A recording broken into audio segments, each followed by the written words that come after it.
যাব? তাহলে যে দারোগা মাসি লক্ষ্মী ছাড়া হয়ে যাবে মাথা।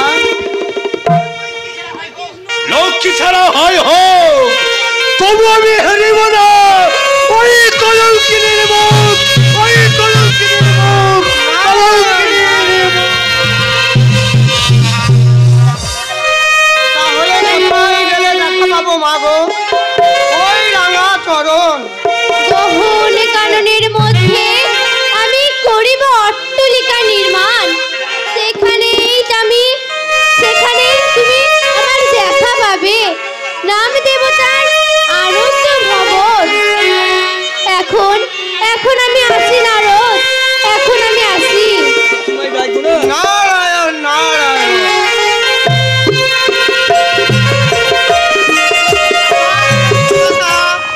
তাই এসো ওগো দর্পহারি নারায়ণ, সকলের দর্প চূর্ণ করো তুমি।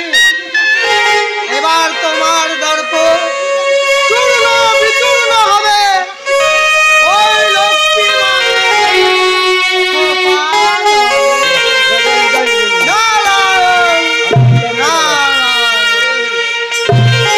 লক্ষ্মী মাই, লক্ষ্মী মাই, আমি আসছি, আমি আসছি।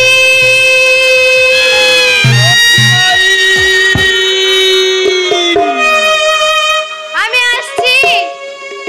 কে রে তুই মাই? আমাকে এখনই ডাকছিলিস যে? আমি তো আমার লক্ষ্মী মাইকে ডাকি। কিন্তু তুই কে রে মাই? আমাকে তুই চিনবি না রে, আমাকে তুই চিনবি না। লক্ষ্মী তোর কিছু চুরি করেছে? না রে না, সে তুই বুঝবি না রে মাই, সে তুই বুঝবি না। তবে কি তোকে কিছু বলেছে? না রে না, সে আমার ছাওয়ালের গান এই হার গাছটা উপহার দিয়েছি। এই যে বহুমূল্য রত্নহার, এ হার আমার ছাওয়ালের গলায় মানা দেখ নাই রে মাই। তাই তো আমি এই হারটা তাকে ফেরত দিতে এসেছি। কিন্তু আমি যে ছোট জাতি চন্ডাল বলে সে আমার ডাকে সারা দেবে না রে ভাই, সে আমার ডাকে সারা দেবে না।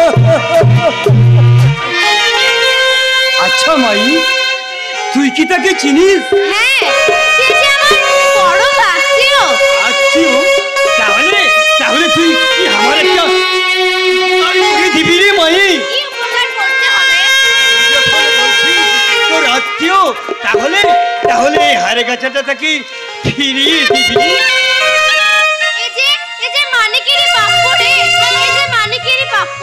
বেশ, তাহলে আমি মানিকের গলা এটা পরিয়ে দিই। আচ্ছা মাই, আমি আমার ঠাকুর বাবার দেখা কবে পাবো তুই বলতে পারিস রে মাই?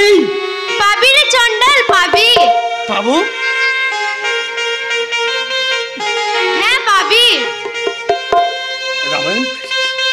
রামায়ণ আমি পড়ি নাই রে মাই, তবে কুচকুচ আমি শুনেছি। রত্নাকর কে ছিল জানিস তুই? হ্যাঁ, সে ডাকাত ছিল। সে এক মনে এক প্রাণী হরি গুণগান করতে করতে সে হয়ে গেল মহর্ষি বাল্মীকি। মহর্ষি বাল্মীকি? তুইও তেমনি এক মনে এক প্রাণী ঠাকুর বাবার নাম নিতে থাক, তাহলে তুই দেখা পাবি তার, তাহলে তুই তার দেখা পাবি। তাই হোক রে মাই, তাই হোক। তোর কথা মতো আমিও আমার ঠাকুর বাবার নাম নিয়ে ধ্যান করে যাবে রে, ধ্যান করে যাবে।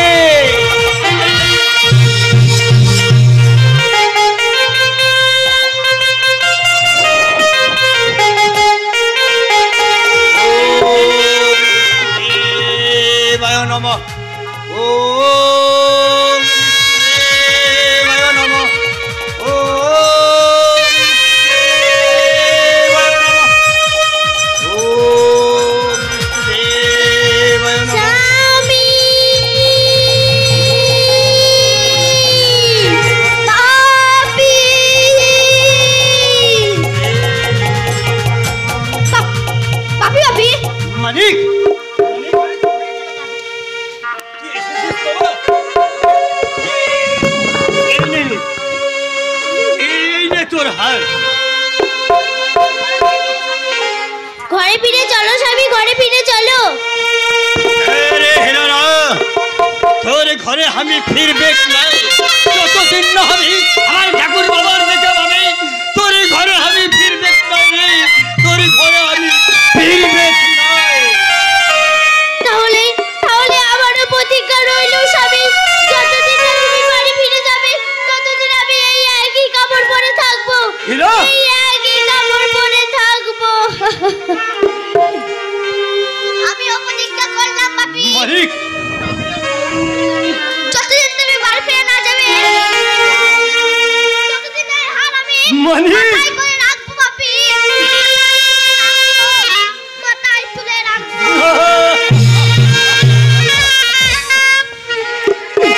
তুই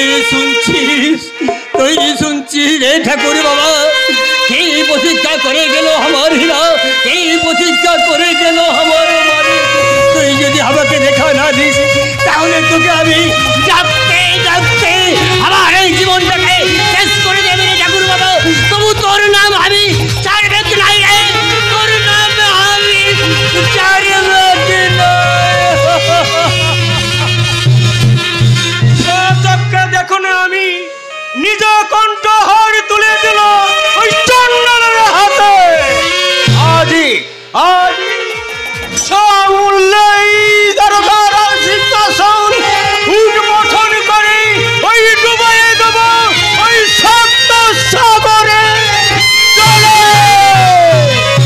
কোথায় আছো বিশ্বকর্মা, কোথায় আছো বিশ্বকর্মা, আমি তোমারে করি স্মরণ।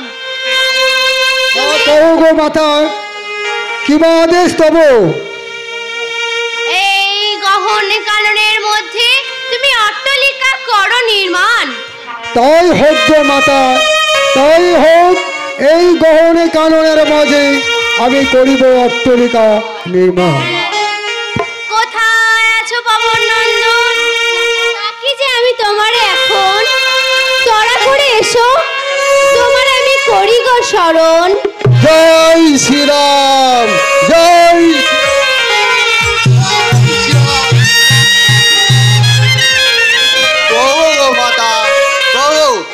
আদেশ তব।